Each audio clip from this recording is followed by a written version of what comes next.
ዲያቆን እስጢፋኖስ የአይሁድን ሸንጎ ጸጥ አረገ። ዲያቆን ፊልጶስ እየበረረ በንፋስ ክንፍ ለኢትዮጵያዊው ጃንደረባ ወንጌል ሰበከ።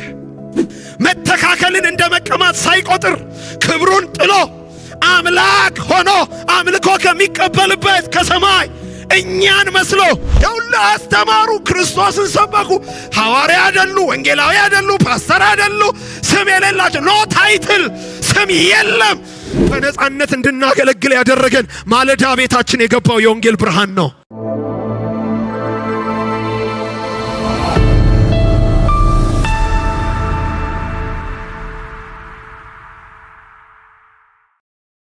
እንደምን አመሻችሁ። ርዕሳችን ማስታወሻ ለምትይዙ ለታላቁ የወንጌል አደራ እንጋደል የሚል ሐሳብ ላይ ያተኮረ ነው። እንግዲህ ወንጌል ትልቁ አደራችን ነው።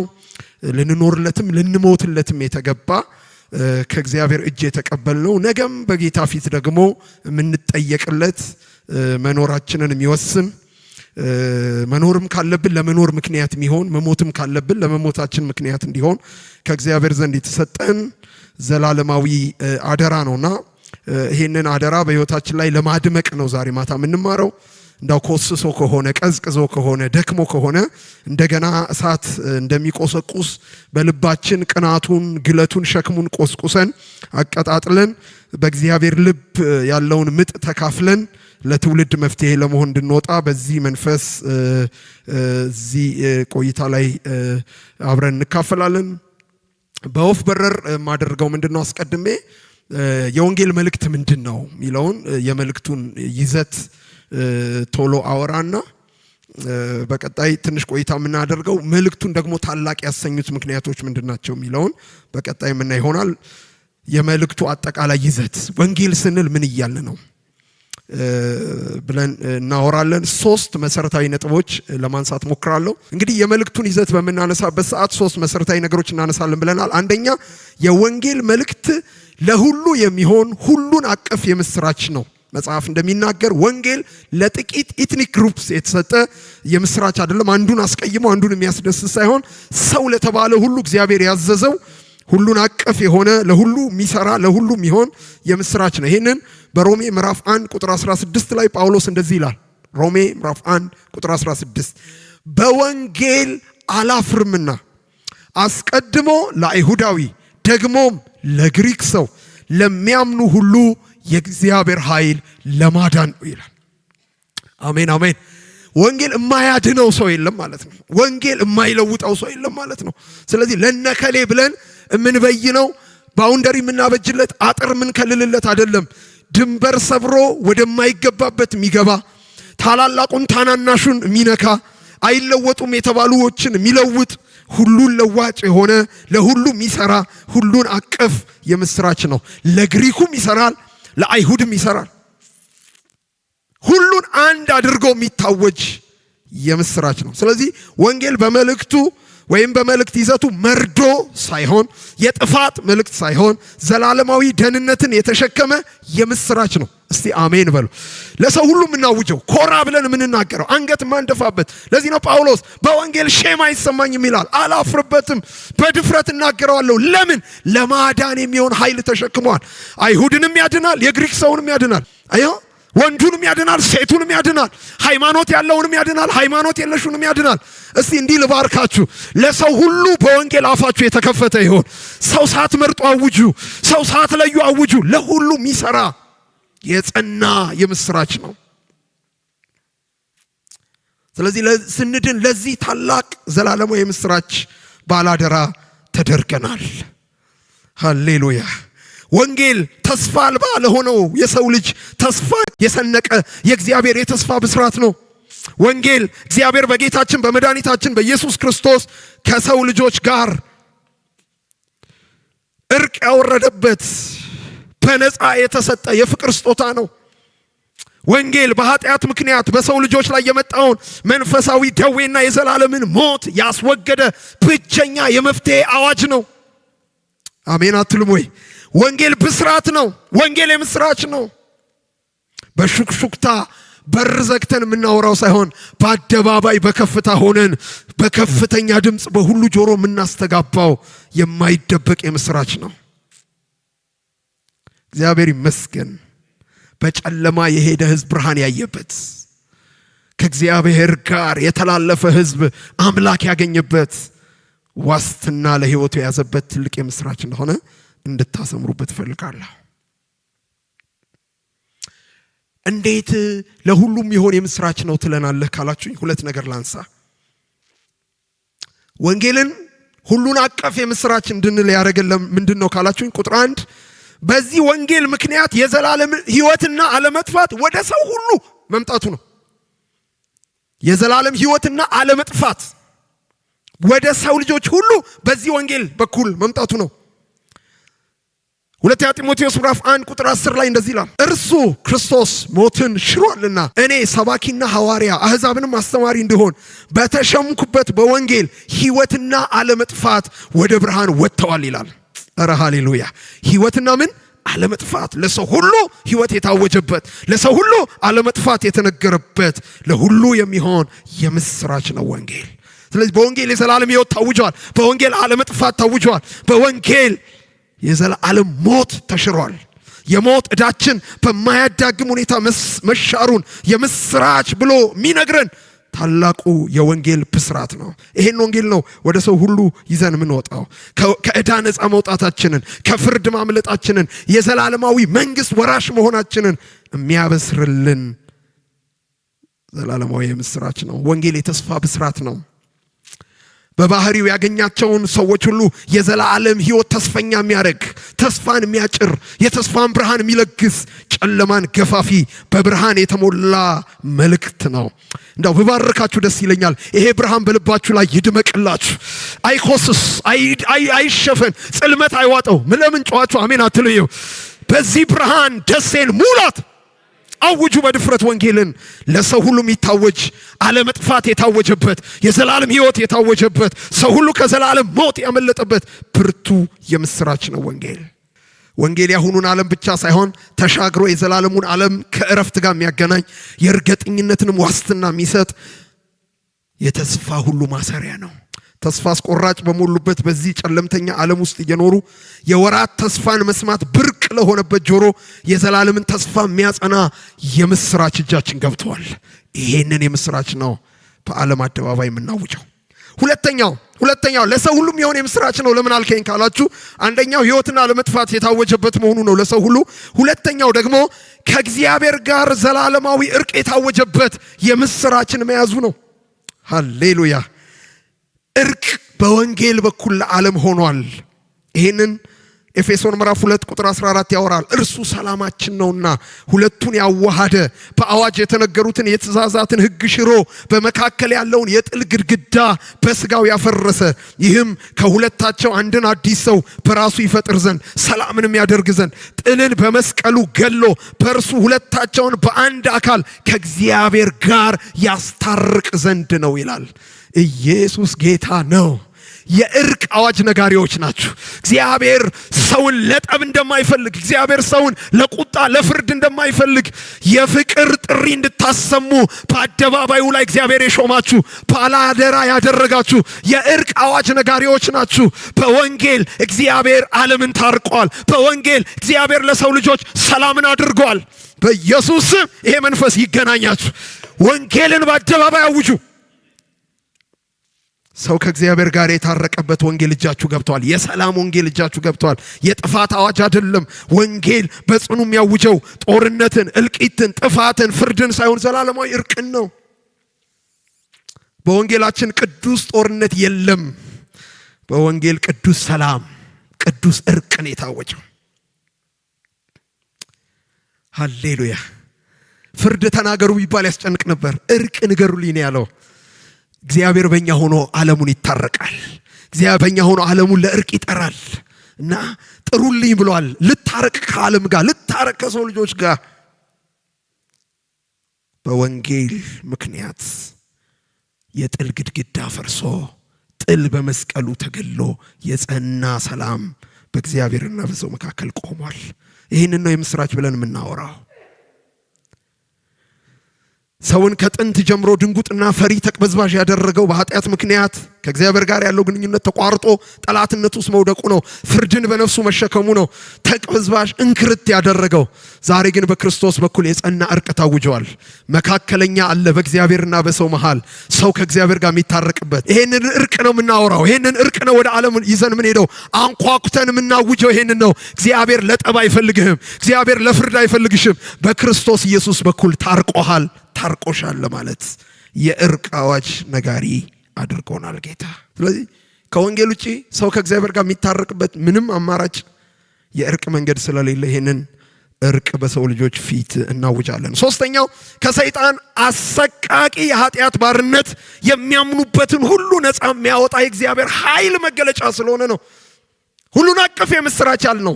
የነካቸውን ሁሉ ከባርነት የሚፈታ፣ የነካቸውን ሁሉ ከባርነት ነፃ የሚያወጣ፣ የሰይጣንን የኃጢአትን አሰቃቂ ባርነት ሽሮ ሙሉ ነፃነትን በሰው ልጆች ህይወት ላይ የሚያሰፍን ታላቅ የአርነት ኃይል የተሸከመ አዋጅ ስለሆነ ነው። ወንጌላችን ተራ ወንጌል አይደለም። የሃይማኖት ሙግት የምንፈጽርበት የቋንቋ ድሪቶ አይደለም። ግልጽ ነው። አሁን ሰዎች ሁሉ ስለ ሃይማኖታቸው ብዙ የሚያወሩት የሚናገሩት አለ። የእኛን ወንጌል ልዩ የሚያደርገው በታወጀበት የሚገለጥ ኃይል አለ። አርነት የሚያወጣ ኃይል አለ። የነካውን የሚለውጥ። የዚህ ደግሞ ምስክሮቹ እኛ ነን። እኛ ቤት ወንጌል ገብቶ ያልሰበረው ቀንበር የለም። እስቲ ምስክር የሆናችሁ ጮኻችሁ አሜን በሎ። የሌለንን ነፃነት አልብሶናል። የሌለንን ሰላም በህይወታችን ላይ አረጋግጧል። ዛሬ ላይ ቆመን በነፃነት እንድናገለግል ያደረገን ማለዳ ቤታችን የገባው የወንጌል ብርሃን ነው። ከማይወጣበት አውጥቶናል። የማይሰበር ቀንበር ሰብሮልናል። የማይገፈፍ ጨለማ ከቤታችን ላይ ገፏል። ዛሬ ይሄ ኃይል በቤታችሁ እንደገና ይንቀሳቀስ። በአደባባዮቻችሁ ይሄ ኃይል ይታወጅ። አፋችሁ ይከፈት። ሃሌሉያ። ኢሳይያስ 61 ቁጥር 1 ላይ ኢየሱስ እንዲህ አለ፣ የጌታ መንፈስ በእኔ ላይ ነው፣ ለድሆች የምስራችን እሰብክ ዘንድ እግዚአብሔር ቀብቶኛል፣ ልባቸው የተሰበረውን እጠግን ዘንድ፣ ለተማረኩት ነፃነት፣ ለታሰሩት መፈታት እናገር ዘንድ ልኮኛል። ተቀብተን ከሆነ የተቀባነው ለዚህ ነው። አገልጋይ ተደርገን ከሆነ አገልጋይ የሆነው ለዚህ ነው። አሜን ሃሌሉያ። ሁላችሁ የዚህ ታላቅ የምስራች አዋጅ ነጋሪ ናችሁ። በባርነት ያሉትን እንድታሳርፉ እግዚአብሔር የመንግስቱ ባላደራ አድርጓቸዋል። ወንጌል ደግሞ መንግስታዊ አዋጅ ነው። በገባበት የእግዚአብሔርን አገዛዝ ያሰፍናል። በገባበት የእግዚአብሔርን ኃይል ይገልጣል። ይሄ ኃይል ደግሞ በየትኛውም የጨለማ መንግስት አገዛዝ ላይ መፈራረስን ያደርጋል። እየሻረ ይገባል። አሜን ሃሌሉያ። ወንጌል ታውጆ የሚቆም የጨለማ ኃይል የለም። ወንጌል ታውጆ እድሜውን የሚያራዝም ባርነት የለም። ሁሌ ወንጌል ባለበት የጸና ነፃነት አለ። የጸና የነፍስ አርነት አለ። ይሄንን አርነት በሰው ልጆች ህይወት ላይ ለማጽናት ወንጌልን እናውጃለን። አሜን ሃሌሉያ። የትውልድን እርግማን ይሰብራል። የትውልድን ጨለማ ይገፋል። የትውልድን ባርነት ይሽራል። የተጠቁትን ያሳርፋል። በባርነት ያሉትን ወደ ነፃነት ከፍታ ይጠራል ወንጌል። በወንጌል እድሜ ጠገብ ባርነቶች ይሻራሉ። በባርነት ያሉ የነፃነትን ብርሃን ይገናኛሉ። ወንጌል ነክቶት ባሪያ ሆኖ የሚቀጥል የለም። ወንጌል ነክቶት በቀድሞ ባርነት ውስጥ በስቃይ የሚዘልቅ ስለሌለ ወንጌልን ለሁሉ እኩል እናውጃለን። ስለዚህ የወንጌል መልእክት አንዱ ምንድነው? ሁሉን አቀፍ የምስራች ነው። ሁለተኛ መልእክቱ ላይ ነው ያለሁት። አሁንም መልእክቱ የወንጌል መልእክት የመጀመሪያው ሶስቱን ያነሳ ነው። አንደኛው ላይ ነው ሁሉን አቀፍ የምስራች ነው። ለሁሉም ይሰበክ፣ ዘር ጾታ ሳይለይ፣ ብሔር ሳይለይ፣ ሃይማኖት ሳይለይ፣ የኑሮ ስታተስ ሳይለይ፣ ወንድ ሴት ሳይል ለሁሉ እኩል የሚታወጅ፣ ሁሉን እኩል የሚያድን። እስቲ አሜን። ሁሉን እኩል አርነት የሚያወጣ፣ ሁሉን እኩል ከእግዚአብሔር ጋር የሚያስታርቅ የምስራች ነው ወንጌል። ሁለተኛ መልእክቱ ደግሞ ዘላለማዊና ሰርካዲስ የሆነ ኢየሱስ ጌታ ነው። የዛሬ 2000 ዓመት ባለው ትኩስነት ዛሬም የሚሰራ። ዓለም ዘምናለች። ዓለም ብዙ ነገር ቀይራለች። እኛ ቤት ግን ወንጌል ለዘላለም አይቀየርም። አሜን አትሉም ወይ? ዘመንን ተከትሎ የሚሻሻል ወንጌል የለንም። የዛሬ 2000 ዓመት ተሰብኮ ሰው አድኗል። ዛሬም እየተሰበከ ሰው ያድናል። ነገም እየተሰበከ ይቀጥላል። ዓለም ልታሻሽለው ማትችል ዘላለማዊ ወንጌል። እስቲ ጮኻችሁ አሜን በሏ። የተሰጣችሁ ዘላለማዊ ወንጌል ነው። በፍልስፍና ማትከልሱት የራሳችሁን ጠባብ ዕውቀት ማጨምሩበት ላይከለስ የጸና ዘላለማዊ የአምላክ የምስራች ነው። ወንጌል ያን ወቅት አይደለም። ወንጌል ወረት አመጣሽ ጊዜያዊ የምስራች አይደለም። ዘመን አልፎ ዘመን ሲተካ ሁል ጊዜ ሊታወጅ የሚገባው ዘላለማዊ የምስራች ነው። ሁሉን ለዋጭ ነው። ወንጌል እግዚአብሔር ዘላለማዊውን እቅድ ከትውልዶች ሁሉ ተሰውሮ የኖረውን ሚስጥር የዘመናትን ተስፋ ፍጻሜ የያዘ ለዘላለም የሚጸና ሰዎችን ከዘላለም ሕይወት ጋር የሚያገናኝ ሰርካዲስ የሆነ ዛሬም አፋችን ላይ ማይደበዝዝ እስቲ አሜን አሜን አሜን አሜን። እንደው ልመርቃችሁ ግዴላችሁ እጆቻችሁ ብድግ አድርጉልኝ። እንደገና ወንጌል አፋችሁ ላይ ትኩስ ይሁንላችሁ። እንደገና ወንጌል አፋችሁ ላይ ክብድ ይበልላችሁ። ሌላ ወሬ አፋችሁ ላይ ይገባ፣ ሌላ ላትቀላቅሉ። ዛሬም በደሴ አደባባዮች ላይ ወንጌል ለመናገር እንድትወጡ ይሄ ቅዱስ እሳት በነ ጳውሎስ አፍ የገባ በነ ጴጥሮስ አፍ የገባ ማን ነው ይሁንልኝ ብሎ ከኔ ጋር ጮሆ አሜን የሚለኝ? ይሄ እሳት አፋችሁ ላይ ይታደስ። ሰርካዲስ አዋጅ፣ ሰርካዲስ ዘላለማዊ የምስራች ወንጌል። ድንገተኛ ዱብዳ አይደለም ወንጌል። ወንጌል በተመሳሳይ ሰዓት ጥንታዊ፣ በተመሳሳይ ሰዓት ደግሞ አሁናዊ መልእክት ነው። ጥንታዊ አዲስ ሊሰኝ የሚችል አሮጌነት የማያውቀው ዘመን ተሻጋሪ ዘላለማዊ አዋጅ ነው። ወንጌል የነቢያት የመጽሐፍት የአባቶች ተስፋ ፍጻሜ ነው። እግዚአብሔር ታማኝነቱን የገለጠበትና የተናገረውን ተስፋ ፈጽሞ ያሳየበት የተስፋዎች ሁሉ መጠቅለያ ሙላት ነው። ወንጌል የዘመናት ተስፋ ፍጻሜ እንጂ አዲስ ጅማሮ አይደለም። እግዚአብሔር ዘላለምን የቀጠለበት የጠቀለለበትም የልቡ አጀንዳ ነው። ጌታ ይርዳን። አሜን አትሉ? ቅድም እንዳልክ ዘመን ሲቀየር በቴክኖሎጂ አቅጣጫ ብዙ የሚባል ለውጥ አይተናል። ሳይንስ ራሱን አሻሽሏል። ዓለማችን ያለማቋረጥ ለውጥን በየአቅጣጫው እያስተናገደች አለች። ወንጌል ብቻ ያለመሻሻል ያለመበረዝ ዛሬም በትውልዱ መካከል እየሰራ አለ። የማለዳ መልኩ ሳይቀየር፣ የማለዳ ኃይሉ ሳይቀነስ። እስቲ አሜን አሜን አሜን። ምናልባት ማለዳ ለነበሩ ሰዎች ተናግሬያለሁ። ስሙን አላስታውስም። አውሮፓ ላይ የኮሙኒስቱ ፍልስፍና ገኖ እግዚአብሔር የለም ተብሎ በሚታወጅበት ሰዓት አንድ የዚህ አመለካከት አራማጅ ነኝ የሚል ተመራማሪ፣ አዋቂ፣ ፈላስፋ፣ ባለሀብት እና ስክሪን ፊት ቆሞ በድፍረት አንድ አዋጅ ተናገረ። አዋጁ ምንም ይል መሰላችሁ? ከዚህ በኋላ መጽሐፍ ቅዱስ አንሺ የለውም አለ። ከዚህ ትውልድ በኋላ ምናልባት ለምስክርነት አይጠራም። ኦልሬዲ ሲዝድ አድርጓል። ዘመን አልፎበታል። ምናልባት ካገኛችሁትም ጋርቤጅ ውስጥ ሊሆን ይችላል የምታገኙት። በማንም ሰው ቤት የማይፈለግ መጽሐፍ ሆኖ ታሪኩ እዚህ ጋር ነው የሚቋጨው ብሎ ተናገረ። ከጥቂት ዓመታት በኋላ እሱ ሞተ። የመጽሐፍ ቅዱስ ማህበር ሄደና የሱን ቤት ገዛው።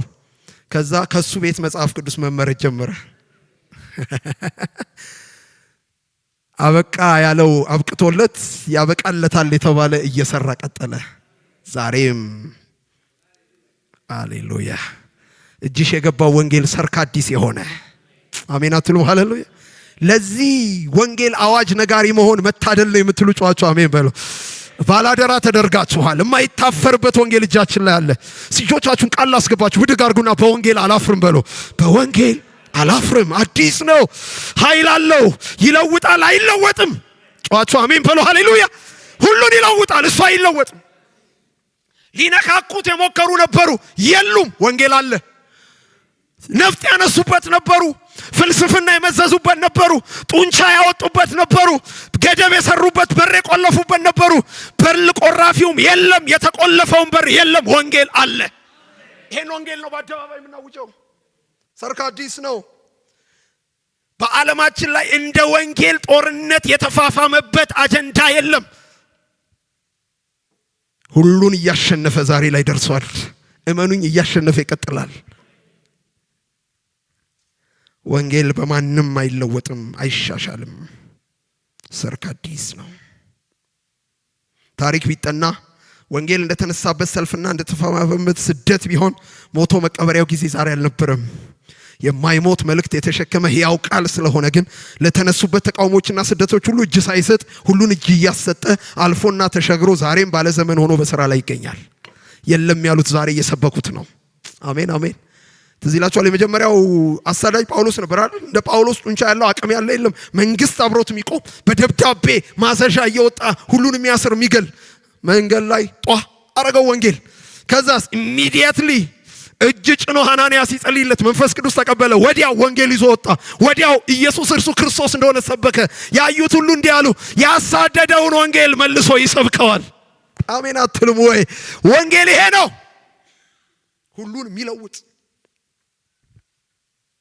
ስለዚህ በመልእክት ይዘት ሰርካዲስ አይለወጤ መልእክት ነው ወንጌል።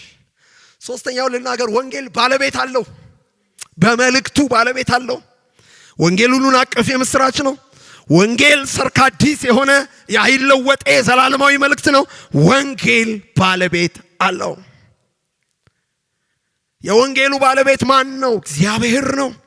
ሁለተኛ ቆሮንቶስ ምዕራፍ 4 ቁጥር 5 ክርስቶስ ኢየሱስ ጌታ እንደሆነ እንጂ ራሳችንን አንሰብክምና ስለ ኢየሱስም ራሳችንን ለእናንተ ባሪያዎች እናደርጋለን። ወንጌል ከተባለ የሚሰበከው ክርስቶስ ነው። ለዚህ ነው ጳውሎስ በሮሜ ምዕራፍ 1 ቁጥር 1 ላይ እንደዚህ ይላል፣ ሐዋርያ ሊሆን የተጠራ ጳውሎስ ለእግዚአብሔር ወንጌል ተለየ ይላል። ለማ ወንጌል? በደንብ መልሱልኝ። ለማ ወንጌል? ወንጌል የመካነ ኢየሱስ አይደለም። ወንጌል የአማኑኤል የሙሉ ወንጌል አይደለም። ወንጌል የከበደ ያየለ አይደለም። ወንጌል የእግዚአብሔር ነው። አሜን በሉ ሃሌሉያ። እኛ ባላደራ ነን። ባለቤቱ ማን ነው? እግዚአብሔር ነው። ባለቤቱ እግዚአብሔር ደግሞ በወንጌል እንዲታወጅ የፈለገው ማን ነው? ክርስቶስ ነው። ዛሬ ቁርጥ ያለ መልእክት ነው የምነግራችሁ። ክርስቶስ ካልተሰበከ ወንጌል አልተሰበከም። ወንጌል ሰበክ የምትባለው ክርስቶስ ሲጎላ ነው። ክርስቶስ ከሰው ጋር ሲገናኝ ነው። ክርስቶስን የሚያደበዝዙ ንቅናቄዎች በሙሉ ፌክ ወንጌል ስርጭት ናቸው። እውነተኛ የወንጌል ስርጭት ክርስቶስን ነው የሚያደምቀው። አሜን በሉ ሃሌሉያ። አሜን በሉ ሃሌሉያ። እንደው እንደ አጥቢያ ልመርቃችሁ፣ ይሄ አደባባይ ክርስቶስን መግለጫ ይሁንላችሁ። ሰው ማይሸት፣ ሰው ማይታይበት፣ ሰው ማይጎላበት፣ ሰው ሄሮ ማይሆንበት። ሲማን ነው ጮህ አሜን የሚል? ይሄ ቤት ከኔ ጋር ተስማማላችሁ? ሰው ዜሮ ሆኖ ኢየሱስ ሄሮ የሚሆንበት፣ ሰው ምንም ሆኖ ክርስቶስ የሚጎላበት ይሁንልን የሚል አየሩ ላይ ጮህ አሜን ይበለ። በአፋችሁ ላይ ኢየሱስ ይክበድላችሁ። ግለጡት በአደባባዮች፣ አይታፈርበትም በኢየሱስ።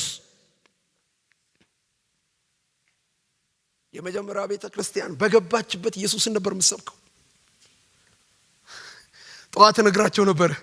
ሐዋርያቱ ወንጌል ሲሰብኩ ታሰሩ እና በነጋው ሸንጎ ፊት ይቀርባሉ ተብሎ ተነገራቸው። ከዛ ተሰብስበው ጸለዩ። ምን ብለው ጸለዩ አትሉም? የኛ ዘመን ጴንጤ ቢሆን የሚጸልየው ምንድነው? ይፈቱ አይደል? ሴራ ይፍረስ፣ እነሱ ላይ ሊፈርድ የተቀመጠ የእግዚአብሔር እጅ ይውደቅበት፣ በሮች ይከፈቱላቸው፣ ሰንሰለት ከእጃቸው ላይ ይውደቅ፣ ይለቀቅ ነው አይደል? እነሱ እንደዚህ ጸልዩ መሰላችሁ? ኖ ሸንጎ ፊት በቀረቡ ጊዜ በግልጥነት ክርስቶስን እንዲሰብኩ ለአፋቸው ስጣቸው። እስቲ አሜን በሉ። መንፈስ በላያቸው ላይ ይውረድባቸው። አጀንዳ ሳይቀይሩ ይውጡ ኢየሱስ እያሉ። እስቲ ጫዋቸው አሜን በሉ። ምላሹ ምንድነው አትሉም ታዲያ? እነሱ ላይ ራሱ መንፈስ ቅዱስ ወረደባቸው። የተቀመጡበትን ቤት መንፈስ ቅዱስ ሞላው ይላል። በረከት ይሄ ነው። በመልካምም በክፉም ቀን እናንተ ቤት ኢየሱስ ይሰበክ፣ ክርስቶስ ለዓለም ይታይ ይገለጥ። ወንጌል በማቴዎስ ሊጻፍ ይችላል። ወንጌል በማርቆስ፣ በዮሐንስ፣ በሉቃስ። ወንጌል 4 አይደለም። ወንጌል በ4 ሰው የተጻፈ አንድ ነው፣ እሱም ክርስቶስ። እዚህ ነው ሲጽፉ ራሱ ተጠንቅቀው ነው የሚጀምሩት። የኢየሱስ ክርስቶስ ወንጌል ቅዱስ ማቴዎስ እንደጻፈው፣ የኢየሱስ ክርስቶስ ወንጌል ማርቆስ እንደጻፈው። ወንጌሉ የማርቆስ አይደለም። እስቲ ጫዋቸው አሜን በላ። ወንጌሉ የኢየሱስ ነው። ክርስቶስ ሲሰበክ ወንጌል ተሰበከ። ክርስቶስ ካልተሰበከ እመነኝ ወንጌል አልተሰበከም። አሁን ብዙ ሰው ወንጌል ስርጭት ብሎ ሃይማኖት ሰብኮ ይገባል። ወይ አንደኛውን ሃይማኖት አጣጥሎ፣ ወይ የራሱን ሃይማኖት ቆልሎ፣ ወይ ስለ ሃይማኖት ድርጅቱ ተሟክቶ፣ ወይ ስለ ስም ወይ ስነዝና አውርቶ ይገባል። ኖዋን በዚህ ግርግር ውስጥ ወንጌል የለም። ወንጌል ክርስቶስ ሲታወጅ ነው። የድርጅታችሁ ሰባኪ ተደርጋችሁ አልተሾማችሁም። ክርስቶስን ለዓለም እንድታሳዩ በዓለም እንደ ብርሃን አድርገው ልኳችኋል። ይሄንን ሚሽን ተወጡ። መልእክቱ ላይ ይህን ያህል ካወራው ይበቃኛል። ዛሬ ሁለት ዋና ነገሮች ላይ እናወራለን። አንዱ ጠዋት ያወራነው ነው፣ አንዱ ጠዋት ያልተነካ ነው። ሁለቱን ነግሬያችሁ ነው የምንጠቀልለው። ጠዋት ላይ ያነሳነው ላንሳ። የአደራው ወይም የመልእክቱ የታላቅነት ሚስጥር፣ ለታላቁ የወንጌል አደራ እንጋደል የሚላል መልእክታችን። ይሄንን ወንጌል ይሄንን አደራ ታላቅ ያደረገው ምንድነው? የወንጌሉ የታላቅነት ሚስጥር ቶሎ አወራለሁ። አንደኛ ወንጌሉን ታላቅ ያደረገው አደራውን ታላቅ ያደረገው ምንድነው ካላችሁ ቁጥር 1 አምላክ ሰው የሆነለት አደራ መሆኑ ነው። አምላክን ሰው አድርጓል ይሄ ወንጌል። ዙፋን አስለቅቋል ይሄ ወንጌል። አድራሻ አስቀይሯል ይሄ ወንጌል። መተካከልን እንደ መቀማት ሳይቆጥር ክብሩን ጥሎ አምላክ ሆኖ አምልኮ ከሚቀበልበት ከሰማይ እኛን መስሎ ወንጌል ኢየሱስን ክብር ብቻ አይደለም ያስለቀቀው፣ ያለ ባህሪው ባህሪ እንዲይዝ አደረገው። የማይመጥነው ሰፈር ተገኘ ኢየሱስ ለወንጌል አንተን ለማዳን። ለዚህ ነው ፊልጵስዩስ ምዕራፍ 2 ቁጥር 6 ፊልጵስዩስ ምዕራፍ 2 ቁጥር 6 እርሱ በእግዚአብሔር መልክ ሲኖር ሳለ ከእግዚአብሔር ጋር መተካከልን እንደ መቀማት እንደሚገባ አልቆጠረም። ነገር ግን የባሪያን መልክ ይዞ በሰው ምሳሌ ሆኖ ራሱን ባዶ አደረገ። በምስሉም እንደ ሰው ተገኝቶ ራሱን አዋረደ፣ ለሞት ያውም የመስቀል ሞት እንኳ የታዘዘ ሆነ። ለኔ እስቲ ለኔ በሉ ግድ የላችሁም። ለኔ እኔ እንድድን፣ እኔ ከሞት እንዳመልጥ፣ እኔ እግዚአብሔር ልጅ እንደሆን፣ እኔ የዘላለሙ መንግስት ወራሽ እንደሆን አምላክ ሰማይ ለቆ መጣ። አምላክ በግርግም ተኛ። አምላክ የኔን ስጋ ለበሰ። ጮኻችሁ አሜን አትሉም ወይ? ምን የምስራች ልንገራችሁ ከዚህ በላይ። ሰው በዚህ ዓለም ፍቅሩን የሚገልጠው በጥሩ ቋንቋ ሊሆን ይችላል፣ ወይ በተለያየ ከሱ ውጭ በሆነ ማቴሪያል ሊሆን ይችላል ፍቅር የሚገልጠው አይደለም።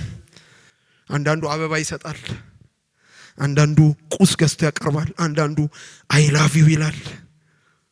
ከዚህ ውጪ ለሰው የፍቅር መግለጫ የለውም። ጌታም እኮ ይችል ነበር ዙፋኑ ላይ ቁጭ ብሎ ሄሎ ደሴዎች እወዳችኋለሁ ይችል ነበር። ፍቅሩን ሊገልጥልን ሲፈልግ እኛን ሆነ። ሃሌሉያ። ጠዋት የተናገርኩትን አንድ ሰው የተናገረው ምሳሌ ልድገም። እኔ ስላልሆንኩ የምሳሌው ባለቤት ክሬዲት መስጠት አለብኝ። እና ምን አለ ሰው ውሻ ማሳደግ መንከባከብ ሊወድ ይችላል፣ እና ባይ ኔቸር ውሻ በጣም ወዳለው ሊል ይችላል። ከዚህ የተነሳ ውሻውን ሶፋ ላይ እያስተኛ እያጠበ እየተንከባከበ በጥሩ ሁኔታ ፍቅሩን ሊገልጥ ይችላል። እመኑኝ ውሻሁን ያላችሁት ቀን ግን ቦክስ ይገጥማል። የቱንም ያህል ውሻ ቢወድ ውሻ አይሆንም። ውሻ መሆንን እሺ አይልም። ፍቅሩን የሚገልጠው በምንድን ነው? ወይ በብሩ ነው፣ ወይ በእንክብካቤው ነው፣ ወይ ከሱ ውጭ በሆነ ነገር ነው። ኢየሱስ እኛን ሲወድ እኛን ሆነ። አጨብጭቡ። የእውነት የምር ማለት ነው። እኔ ሆነው አንቺን ነው የሆነው። የማይደክመው ለኔ ሲል ደከመ፣ የማይራበው ለኔ ሲል ተራበ፣ የማይሰቃየው ለኔ ሲል ተሰቃየ፣ የማይሞተው ለኔ ሲል ሞተልን ነው ምላችሁ እኛን ለማዳን። አምላክን ሰው ያደረገ ወንጌል ነው እጃችሁ የገባው። እሱ ለዚህ ወንጌል አምላክነት ለቆ ሰው ከሆነ አንተ ምንስ ብትሆን፣ አንቺ ምንስ ብትሆኚ፣ በየትኛው ምክንያት ይሄንን ታሳንሳለህ? ወዳጄ ዛሬ ወንጌል ባንሰብክ ለክብራችን ስማችን እንዳይነካ፣ እንዳንናቅ፣ እንዳይተፋብን፣ እንዳንሰደብ፣ ወይ እንዳንታሰር፣ ወይ መከራ እንዳንቀበል ነው። ኢየሱስ ግን ከዚህ ጋር በማይመጣጠን ልክ ለወንጌል ክብሩን ለቆ መጥቷል። ዙፋኑን ለቆ መጥቷል። በግርግም ተኝቷል። መስቀል ላይ ተንጠልጥሏል። መቃብር ተኝቷል። ጩሁና አሜን በሉ። ሃሌሉያ። ዛሬ ልመርቃችሁ። ከዚህ ምክንያት ባነሰ ምክንያት ወንጌል ከእጃችሁ አይውደቅባችሁ። ከፍ ያለ መስዋዕትነት ለመክፈል ለወንጌል ተነሱ።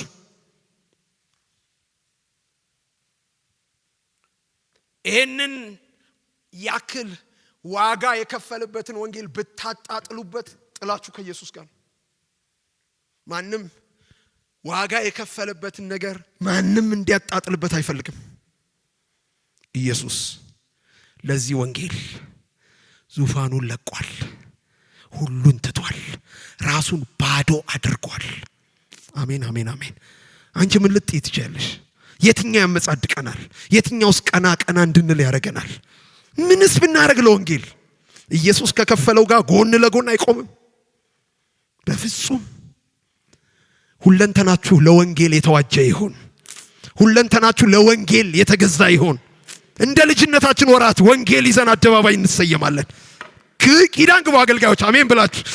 ጓዳ የደበቀንን አጀንዳ ዛሬ ቀብረን ነው የምንወጣው። በአደባባይ ለኢየሱስ ምስክር እንሆናለን።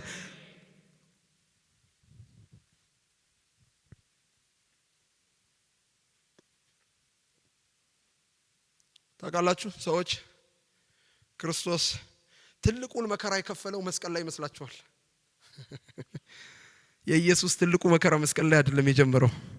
ግርግም የተኛ ቀን ነው። የኛን ሰውነት የወሰደ ቀን። ለክርስቶስ ከመስቀል መከራ በላይ ታላቁ መከራ አምላክነት ጥሎ ሰው መሆኑ፣ ራሱን ባዶ ማድረጉ፣ መተካከልን እንደ መቀማት ሳይቆጥር በሰው ምሳሌ መገኘቱ፣ የማይወሰነው መወሰኑ፣ የማይገደበው መገደቡ። ይሄ ሁሉ ለምንድን ነው ካላችሁ ለወንጌል ነው። ሰው እንዲድን ነው። ሁለተኛ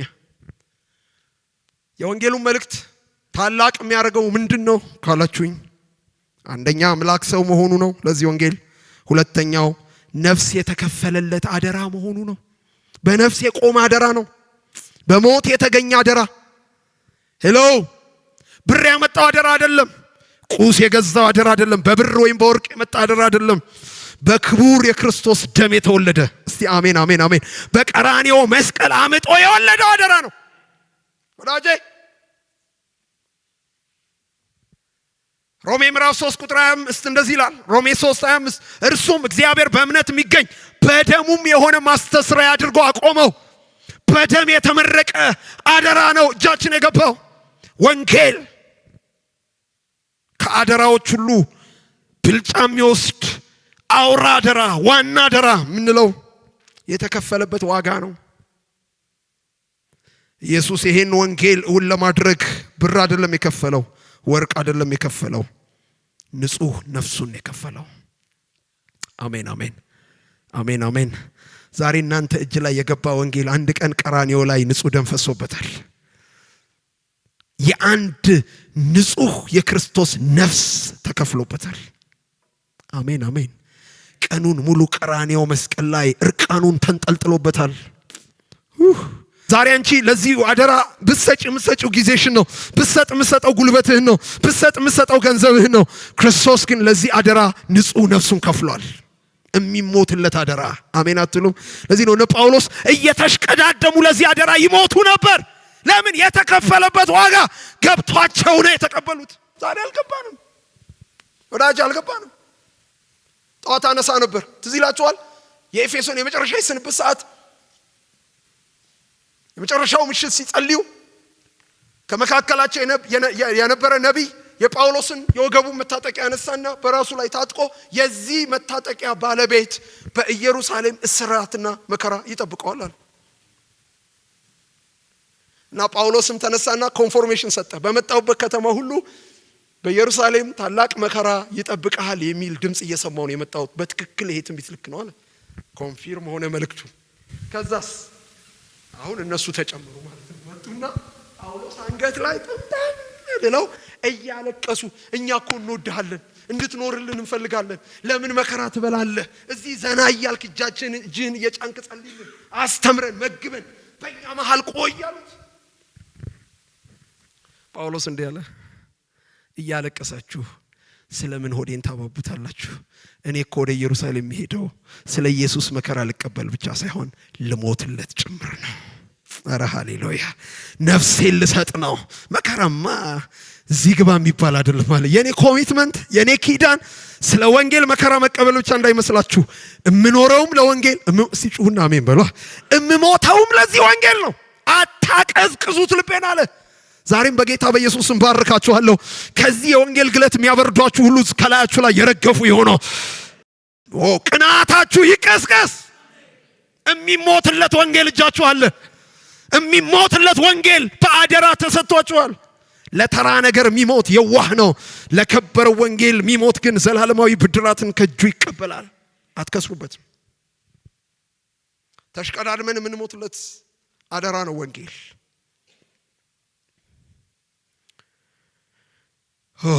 ይህ አደራ በደም ተዘርቶ የበቀለ ቀራንዮ የወለደው የህይወት አደራ ነው።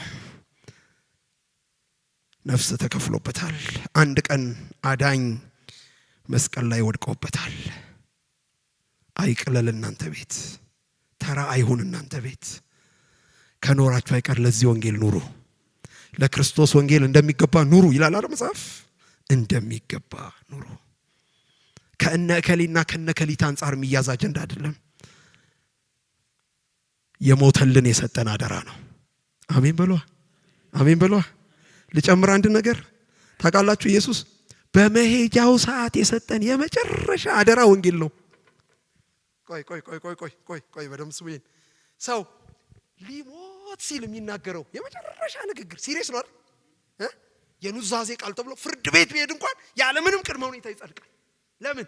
ሰው ሊሞት ሲል የመጨረሻ ሲሪየስ ነገር ነው የሚያወራው ተብሎ ስለሚታሰብ ኢየሱስም አቆይቶ በመጨረሻ ሰዓት አደራ ብሎ የሰጠን ወንጌል ነው። ይሄን አደራ ከሰጠ በኋላ ምን ሆነ ነው የሚሉት? እያዩት ከፍ አለ። መንፈስ ቅዱስ በእናንተ ላይ ይወርዳል፣ ኃይልን ትቀበላላችሁ፣ በኢየሩሳሌም በሰማሪያ በይሁዳ እስከ ምድር ዳርቻ ድረስ ምስክሮቼ ትሆናላችሁ። እንዲህ ልባርካችሁ፣ የኢየሱስ የመጨረሻ ቃል የእናንተ የሥራችሁ መጀመሪያ ይሁንላችሁ። የምትኖሩለት የምትሞቱለት። ሶስተኛ አደራውን ታላቅ ያደረገው ምንድነው? ወንጌሉን ታላቅ ያደረገው ምንድነው? የወንጌሉን አደራ የሰውን ሁሉ ዘላለማዊ ዕጣ ፈንታ የሚወስን አደራ መሆኑ ነው። የሰው ዘላለማዊ ዕጣ ፈንታ የሚወሰንበት ወንጌል አንቺ ይችላል።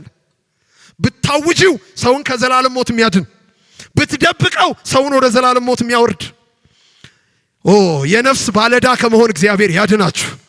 ደም እጃችሁ ላይ ቆይ። ጩሁና በደንብ አሜን በለው። ደሴ ላይ ያስቀመጠህ በልተህ እንድትሞት አይደለም፣ የምስራች አዋጅ ነጋሪ ሆነ የብዙዎችን ነፍስ ከዘላለም እሳት እንድትታደግ ነው። አሜን በለው። ሃሌሉያ። ባለአደራ ነን ለትውልዱ። ይሄ አደራ ታላቅ ነው ምንለው ለምንድን ነው? ሞትና ህይወት የሚወሰንበት አደራ መሆኑ። አየው፣ ወንጌል ለእንጀራ አይሰበክም። ወንጌል ለቁሳቁስ ለቅራቅንቦ አይሰበክም። ወንጌል ለዘላለም ህይወት ነው የሚሰበከው። እናንተ እያላችሁ ሰው ወደ ሲኦል አይጋዝ። እናንተ እያላችሁ የሞት ላይ አለቃ ደሴ ላይ አያትርፍ። አሜን በሏ። ውደቅ ተነስ ከሚለው በላይ አዋጅ ነጋሪ ሆናችሁ ውጡ። የእናንተ አንድ አዋጅ የሰውን ዘላለማዊ ዕጣ ፈንታ ትቀይራለች። ሲኦልን የሚዘጋ የዘላለምን ህይወት የሚያጸና የሚያረጋግጥ አዋጅ እጃችሁ ላይ አለ።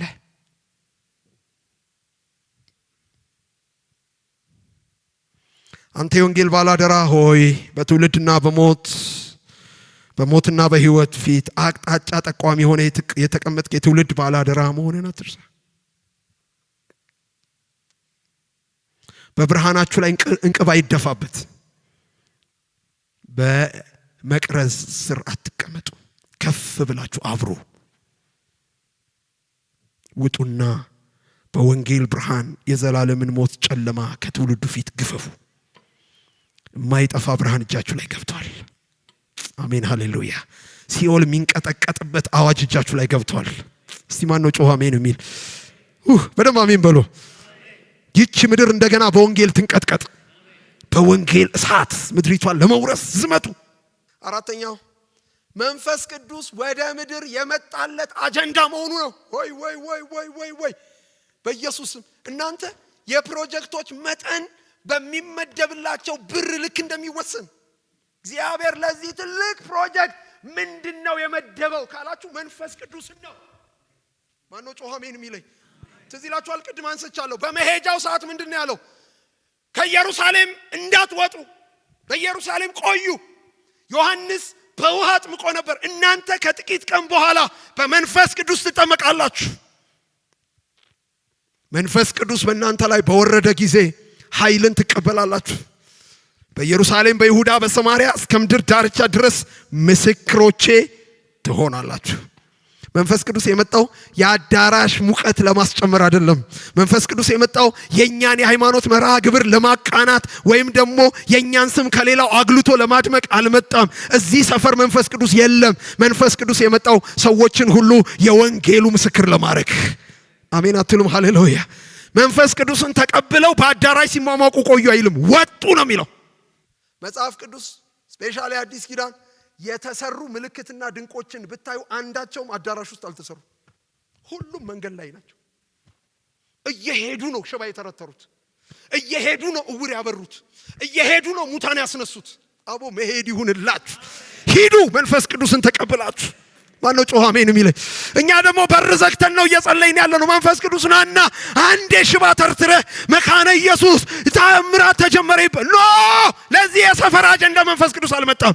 መንፈስ ቅዱስ የመጣው ደስ አደባባይ ላይ ቆመ ኢየሱስን እየሰበክ ጂኒ የእንተንጫጫ እንዲወጣ ነው። መንፈስ ቅዱስ ከመጣ በር አያዘጋም፣ ያወጣል። እየሄዱ ቃሉን ይሰብኩ ነበረ። ጌታም ቃላቸውን በድንቅና በተአምራት ያጸና ነበረ።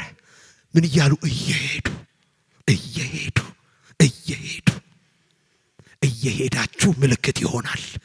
እየሄዳችሁ ታምራት ይሆናል። እየሄዳችሁ አጋንንት ይወጣል። እየሄዳችሁ ሽባ ይተረተራል። እየሄዳችሁ አሜን አትሉ? ሃሌሉያ። እየሄድክ ወዳጄ፣ እየሄድክ መንፈስ ቅዱስ ማንተ ላይ በስራ ይገለጣል። ኢየሱስን ካገኘ ይቆያል እናንተ ጋር። ኢየሱስ በቃ በመዝሙር አታቆይቱም፣ በፋስት አታቆይቱም። በጾም ጸሎት 40 ቀን ጾም ጸሎት ብላችሁ ብታውጁ በጾም ጸሎት ታስቦ የሚመጣ መንፈስ ቅዱስ የለም። መንፈስ ቅዱስ ወንጌል ሲነሳ ነው የሚነሳው። ክርስቶስ እሱ ከኔ በኋላ የሚመጣው እኔን ምን ያደርገኛል ያለው? ያከብረኛል። ክርስቶስን ለማላቅ ነው መንፈስ ቅዱስ ወደ ምድር የመጣው። ኢየሱስ የሚታወጅባት ቤተክርስቲያን ውስጥ መንፈስ ቅዱስ ና ሳይባል ይመጣል።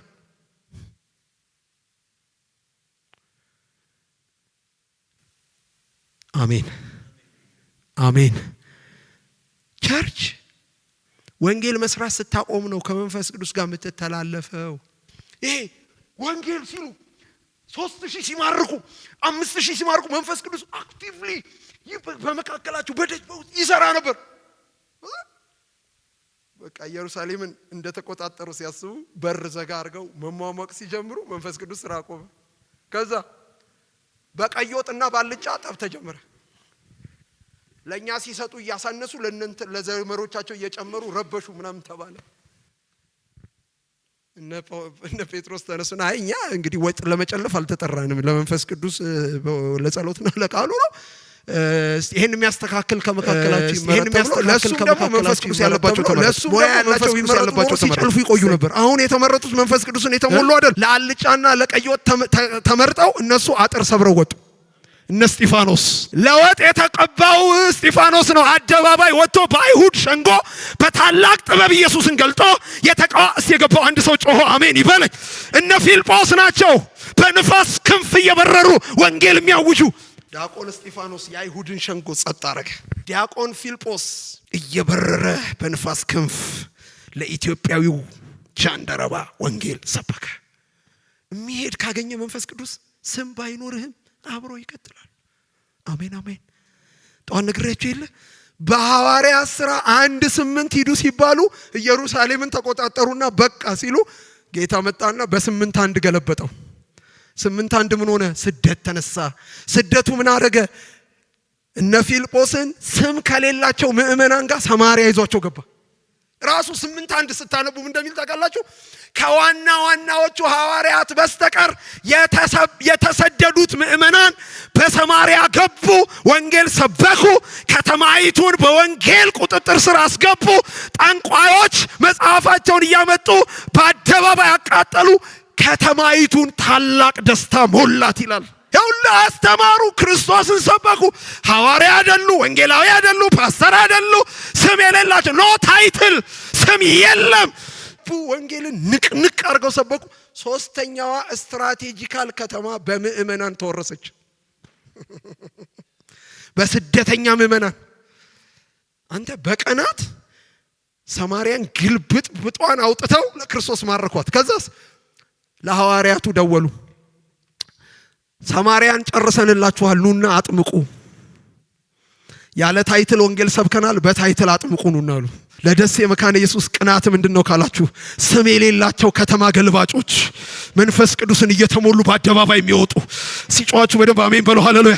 ወንጌል የአዳራሽ መሻኮቻ ሳይሆን የአደባባይ አዋጅ እንዲሆን አፋችሁ ላይ ኢየሱስ ይግባ። በመንፈስ ቅዱስ ኃይል አውጁት። መንፈስ ቅዱስን ከሰማይ ያመጣ አጀንዳ ነው፣ ቀላል አጀንዳ አይደለም ወንጌል። አምስተኛና የመጨረሻ ተመን የለሽ ዘላለማዊ ብድራት ያለው አደራ መሆኑ ነው። ለሚወጡት፣ ለሚፈጽሙት፣ ለሚታመኑለት ተመን የለሽ ዘላለማዊ ብድራት የያዘ ያለ ዋጋ ማትቀሩበት፣ ማታፍሩበት፣ ሰማይ ገብታችሁ ማትሸማቀቁበት ከሞት ባሻገር ብድራት የያዘ ዘላለማችሁን በአክሊል የሚያስጨርስ እስቲ አሜን ሃሌሉያ። ወደ እግዚአብሔር መንግስት በክብር እንድትገቡ የሚያረክ ሰይ ምን እንደሚል አንብብ። ሁለተኛ ጢሞቴዎስ ምዕራፍ 4 ቁጥር 6 ሁለተኛ ጢሞቴዎስ ምዕራፍ 4 ቁጥር 6 ጳውሎስ እንዲህ አለው ለጢሞቴዎስ በመስዋዕት እንደሚደረግ የኔ ህይወት ይሰዋልና የሚሄድበት ጊዜ ደርሷል። የመሞቻ ቀኔ በጣም ቀናት እንደቀረቡ አይቻለሁ። መልካሙን ገድል ተጋድያለሁ፣ ሩጫውን ጨርሻለሁ፣ ሃይማኖትን ጠብቄያለሁ። ወደፊት የጽድቅ አክሊል ተዘጋጅቶልኛል። እስቲ የገባው አንድ ሰው አሜን ይበል። ዝም ብዬ አይደለም የተሰደድኩት፣ ዝም ብዬ አይደለም የተገረፍኩት፣ ዝም ብዬ አይደለም መከራ የበላሁት፣ ዝም ብዬ አይደለም በሰይፍ እረጫችሁ አሜን አሜን አሜን አሜን። ዋጋ የከፈልኩለት ወንጌል ዋጋ ይዞ እየጠበቀኝ ነው። እምሄደው ልሸለም፣ እምሄደው አክሊል ልረከብ። ሞት ላይ የፎከረ ጀግና ከቀናት በኋላ ትሞታለህ ብሎ የጸሎት ርዕስ አላስያዘም። የሞትን መንፈስ ገስጹልኝ ብሎ ሞት ላይ ፎከረበት። ሞት ሆይ መውጊያ የታል ማለት ነው። አየህ እኔ የሚታየኝ አክሊል ነው አለ። መቃብር አይታየኝም፣ ሞት አይታየኝም፣ ጨለማ አይታየኝም። ከሞት ባሻገር ያለው አክሊል የያዘ ጌታ፣ የታመንኩለት፣ ዋጋ የከፈልኩለት፣ መከራ የተቀበልኩለት፣ የተገረፍኩለት በጌታ በኢየሱስም ልመርቃችሁ። የክብር ሞት ሙቱ፣ ወንጌል ስበኩና የክብር ሞት ሙቱ። ተራ ሞት አትሙቱ። በልቶ ሞተ የሚል ታሪክ አይጻፍባችሁ። ወንጌል ሰብኮ ሞተ ይሁን ታሪካችሁ። ማን ነው እየቀና ከኔ ጋር አሜን የሚል ሃሌሉያ። ከወንጌል ላነሳ አጀንዳ ዘመንን አታስበላ። ቢያንስ ትላንትህን መቀየር ቢያቅትህ ነገህን አድን። ለወንጌል ኑሩ። የእውነት እንቅልፍ ያጣንለት አጀንዳ ሰማይ የሚያፍርበት ነው። መቼ እንደምንጠራ አናቅም፣ መቼ እንደምንሰበሰብ አናቅም። ዛሬ ቀናችሁ ነው። የወንጌል ኪዳናችሁን አድሳችሁ ውጡ። አሜን አሜን። አንድ እግዚአብሔር ሰው የተናገረውን ጠዋት አነሳ ነበር። አሁን ድጋሚ ወደ አእምሮዬ ስለመጣ ላንሳ። አንድ ትልቅ ኮንፈረንስ ላይ አገለግል ነበርአልና ሳገለግል ፊት ወንበር ሆና በጣም እየተቃጠለች መልእክቴን የምትቀበል አሜን የምትል ሴት ነበርችና በጣም ከሰው በተለየ ትኩረቴን ይዛው ነበርአልና ጠዋት ነው ይሄ የሆነው። ከዛ ፕሮግራሙ አለቀ፣ ለምሳ ወጣን። ከዛ ለከሰዓት ኮንፈረንስ እንመለስ ብዙ የቤተክርስቲያን መሪዎችና አገልጋዮች አልነበሩም ማለትና በጣም ዘግይተው ነው የመጡት ወደ መጨረሻ አካባቢ። ከዛ በኋላ ማታ ላይ ቅድም ምን ገጥሟችሁ ነው ፕሮግራም ላይ እንደዛ ሌት ሆናችሁ የመጣችሁት ብዬ ጠየኳቸዋለሁ። ይገርምሃል ጠዋት እዛ ቦታ ላይ ተቀምጣ የነበረችው ሴት ወደ ጌታ ሄዳ እሷን ለመቅበር ሄደን የትኛዋ ሲል በትክክልም ደግሞ አያት ነበርአልና ሾክ አረኳለ። በጣም ውስጤ እንትናልና ኢሚዲየትሊ ጌታ እንዲህ ያለኛል፣ በምታገለግልበት ቦታ ሁሉ እሷን እያሰብክ አገልግል።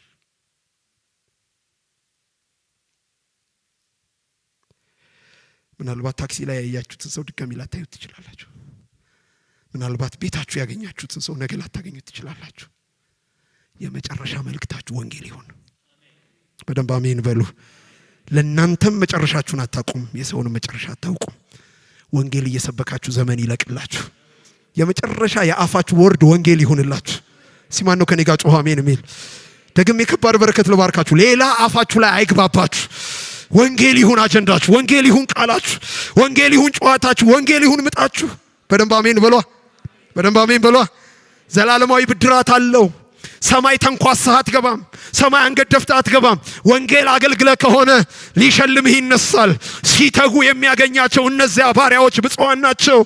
ተነስቶ በማዕድ ያስቀምጣቸዋል፣ ደግሞም ያገለግላቸዋል ተብሎ እንደተጻፈ አንተ በጎ ታማኝ ባሪያ ተብላችሁ ከአክሊል ጋር እንድትገቡ በመምጣቱ ፊት እንዳታፍሩ። ሲጫዋቸው አሜን በሏ። ለእያንዳንዱ እንደ ስራው ሰጥ ዘንድ ዋጋዬ በእኔ ዘንድ አለ ያለ ለስሙ ያሳያችሁትን ፍቅር ይረሳ ዘንድ አመፀኛ ያልሆነ እንደ ድካማችሁ መጠን ብድራት የሚሰፍር አምላክ በቅርቡ ይመጣል። ወንጌል ስሩ። ደሴ መካነ ኢየሱስ ወንጌል ዋና አጀንዳችሁ ይሁን መልእክቴ ነው። በምን ትዘጋዋለህ ካላችሁኝ የዚህን ምሽት ፕሮግራም ወንጌል አርጀንት መልእክት ነው። አጣዳፊ መልእክታችን ነው። ወንጌል አስፈላጊ ብቻ ሳይሆን በጣም ቀን የማይሰጥ አጣዳፊ መልእክታችን ነው ወንጌል። ይህም በደማቁ ብጽፉልኝ ደስ ይለኛል።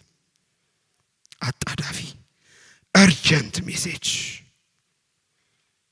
ቀን የማይመረጥለት፣ ሰዓት የማንመርጥለት አርጀንት ወንጌልን የግድ እንድንይዝ የሚያደርግ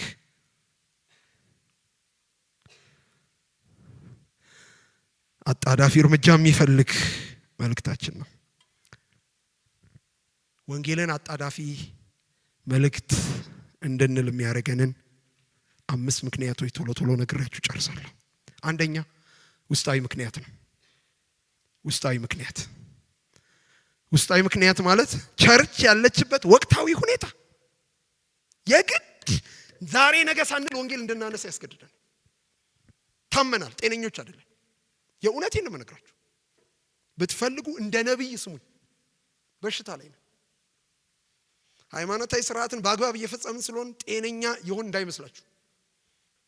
ወንጌል ተገፍቶ ሰው ወለድ አጀንዳዎች መድረክ ወረዋል። የቤቱ ባለቤት ቢመጣ ጎሽ ሰበካችሁልኝ የሚለን አይመስለኝም። ያልተሰጠን ላይ እየደከምን ነው። ቤተ ክርስቲያን ወንጌልን ከመግፋቷ የተነሳ የገባችበት የውስጥ ቀውስ ፈርጀ ብዙ ነው። ብዙ መገለጫ መልክ ይዟል። በዚህ ሰዓት 1-2 ብዬ ላነሳ አልችልም። የዘመናውን ቤተ ክርስቲያን አስተውለን ካየናት ከወንጌሉ የሥራ መስክ ራሷን አግልላ አደራዋን ወደ ጎን ገፍታ ባልተሰጣት የራሷ ስራ ላይ ተጠምዳ በመውተርተር ላይ ነው የምትገኘው።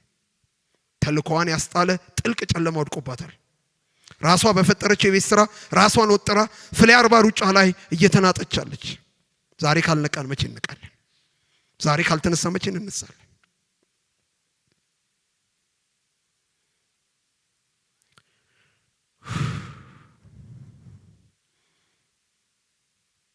ጥቂቶቹን ብቻ ላንሳ። ወንጌልን ወደ ጎን መግፋታችን፣ ወንጌልን በሌላ መተካታችን ምን አርጎናል ካላችሁ መከፋፈል፣ መለያየት አምጥቶብናል። የመጀመሪያው ቤተክርስቲያን አንድነት አይደለም አሁን በክርስቶስ ማህበር የሚታየው። ክፍፍላችን በስቷል። የዘመኗ ቤተክርስቲያን ወንጌልን ከመግፋቷ የተነሳ የውስጥ ትርምሷ በጓዳ እስከማይደበቅ ድረስ ፈጦና ገጦ የአደባባይ ሚስጥር ከሆነ ዋላ ድር ብሏል። ከዚህ የተነሳ የወቅቱ ትልቁ የቤት ስራዋ ወንጌል መሆኑ ቀርቶ የቤት የውስጥ ችግሯን ማስታመም ሆኗል። የተጣሉ ማስታረቅ፣ መከፋፈል፣ ቡድነኝነት፣ የስልጣን ችኩቻ፣ ጥቅመኝነት መልካቸውን እየቀያየሩ አልፋታ እያሉ ያናወጡን እማንደብቃቸው ችግሮቻችን ናቸው። አይደለም ብትሉኝም አታሳምኑኝም። የእናንተ ብቻ ሳይሆን የኔም ቤተክርስቲያን ችግር ነው። ወንጌልን የገፋች ቤተክርስቲያን ከቀውስ ነፃ አትሆንም። የመጀመሪያው ቤተክርስቲያን ውብ እንድትሆን ያደረጋት ምንድነው? ተያይዘው ወንጌል ነው የምታገኟቸው፣ ግንባር ላይ ነው። ሌላ አጀንዳ አልነበራቸውም። ለዚህ ነው እነ ጳውሎስ አይታችኋል፣ የሚያሳፍረው ስውር ነገር ጥለናልና አንሸቃቅጥም፣ በእውነት ላይ አንደርብም፣ አቦ እንዲህ አይነት ፈውስ ለቤተ ክርስቲያን ይሁን የምትሉ አሜን በሉ። እግዚአብሔር የፈውስ ምዕራፍ በፊታችሁ ያድርግላችሁ። የሚያያይዝ ወንጌል እስቲ የገባው አንድ ሰው አሜን። ወንጌል አያጣላም፣ ወንጌል አይከፋፍልም፣ ወንጌል ለጦርነት አይጋብዝም። ወንጌል ያያይዝሃል። አንዱ ከፊት ሲወጣ አንዱ ከኋላ ደጀን እንዲሆን ያደርገዋል። ወዳጄ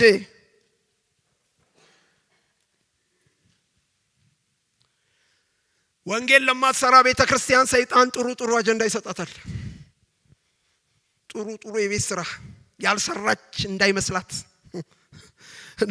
ወንጌል ሳንሰራ ማት ነገር ላይ ስንዳክር ቆይተን አመቱ መጨረሻ ላይ ጌታ እየረዳን ነው ብለን ሪፖርት እናቀርባለን። በጣም እኮ አስቂኝ ኮሜዲ ነን።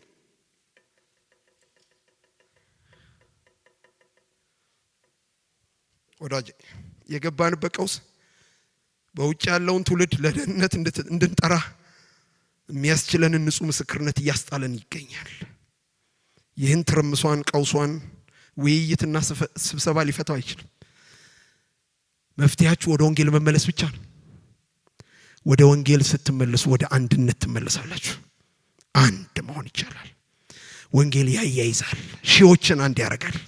እስቲ አሜን። አይታችኋል? መሪዎቻቸው ተይዘው እንቅልፍ የላቸው ወንጌል ነው።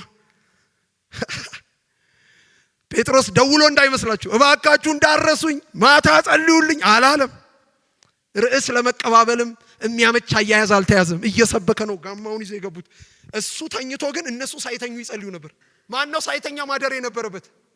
የታሰረው አይደለም እሱ ላሽ መልአኩ ጎኑን መጥቶ እስኪያስነሳው ድረስ ጧ ብሎ ተኝቷል። እነሱስ ያለ እንቅልፍ ይፈታ ይለቀቅ ሲሉ አጥብቆ በቤተ ክርስቲያን ይጸለይ ነበር። የጸሎታቸው ምስጋና ሆኖ የተገለጠው የተፈታው ጴጥሮስ ነው። እሱ ተለቆ ሁሉ እነሱ ምን ያደርጋሉ? ይሄ ወዳጄ በታክቲክም በቴክኒክም አይመጣም፣ ወንጌል ነው የሚያመጣው። ልባርካችሁ። የሚያያይዝ ወንጌል አደባባያችሁ ላይ ይክበድ። ወንጌል ያልሰጠን አጀንዳ ከእጃችን ይበተን። ሰማይ የማይገባ አጀንዳ አያድክማችሁ፣ አትላፉበት። በቃ በል ወንጌል ይዘህ ውጣ። ለስም አትሟገት። ለሰው አጀንዳ እድሜህን አታስበላ። ክፍፍል፣ ውስጣዊ ትርምስ ታውቃላችሁ። ጠዋት እየተናገርኩ ነበር። ቤተ ክርስቲያን በባህሪዋ ማደለቢያ አይደለችም፣ መራቢያ ናት። እዛቻል ማራቢያና ማደለቢያ ይለያያል። ማደለቢያ በተቻለ መጠን ያገኘኸውን ጡንቻ እንዲያወጣ የምትሰራበት ነው። ማደለቢያ ውስጥ ውጊያ አለ። ማደለቢያ ውስጥ እርግጫ አለ። ለምን? ጡንቻ ወጥቷል፣ መለካካት አለብህ። ማነው አሸናፊ፣ ማነው ጠንካራ፣ ማነው ኃያል ሲራገጡ መዋል ነው። መራቢያ ውስጥ መብዛት ነው። አንዱ አራቱ 10 መቶ የሆነ ለመራገጫ ሰዓት የለም። አሜን አሜን አሜን። ልባርካችሁ። ይቺ ቸርች መራቢያ ትሁን። በደንብ አሜን በሏ። ጡንቻ እየወጠርን የምንላፋበት ሳይሆን ሁሉን ወንጌል ሰራተኛ አድርገን የምናወጣበት አጣዳፊ መልእክታችን ነው ወንጌል።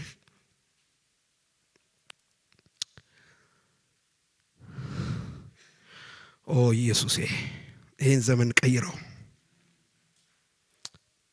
ሁለተኛው ውስጣዊ ምክንያት ምንድነው ካላችሁ፣ ወንጌል በየአዳራሾቻችን ውስጥ ያጋጠመው መታቆር ነው። ወንጌል ታቁሯል፣ በር ተዘግቶበታል። ወንጌል እንዳይወጣ ታፍኗል። የክርስቶስ ቤተክርስቲያን መልኳ አይደለም። የቤተ ክርስቲያን ባለቤት የሆነው ክርስቶስ ወንጌልን ሲሰጥ የሰጠው አደራ ይህ የወንጌሉ ሕይወት ከቤተ ክርስቲያን ወደ ጠፋው ዓለም ያለማቋረጥ እንዲፈስ ነው። አትገድቡት። ዛሬ ቤተ ክርስቲያን ወንጌልን በልዩ ልዩ የግል አጀንዳ በሯን ቆልፋበት በመድረኳ ስር ቀብረዋለች። ወንጌል በዚህ ዘመን ከፍተኛ የሆነ አፈና አግኝቶታል።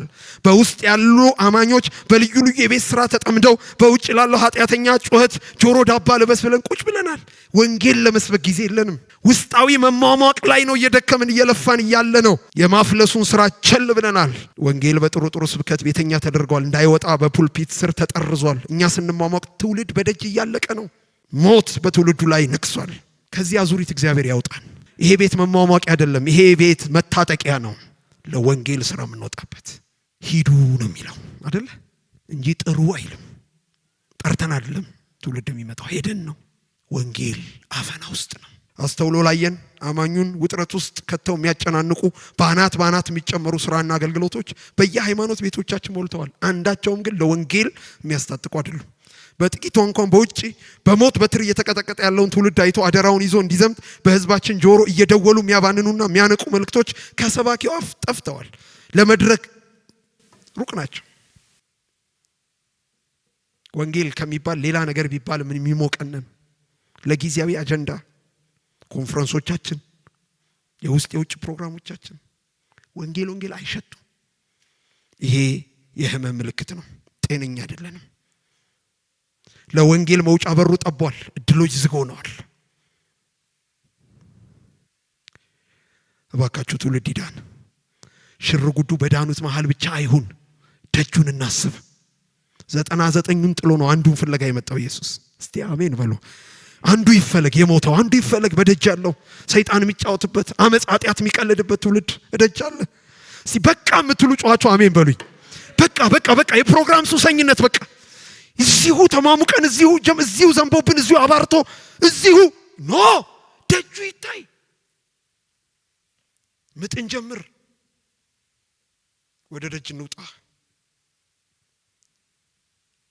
ለወንጌል የተሰጡንን ስጦታዎቻችንን የወንጌል ምትክ አድርገን አቁመናል። ባልተጠራንለት ስራ እየደከምን ዘመን አልቋል። በከፍተኛ አዳራሽ ውስጥ መጋጋል ላይ ሆነን ትውልድ በደጅ በሞት ፍርሃት እየተንገላታል። ዛሬም የእግዚአብሔር ልብ የሚያነባለት የእግዚአብሔር ልብ የሚጮህለት በሞት ጨለማ ውስጥ ያለ የተገፋ ትውልድ በደጅ አለ። እየጠበቀን ነው።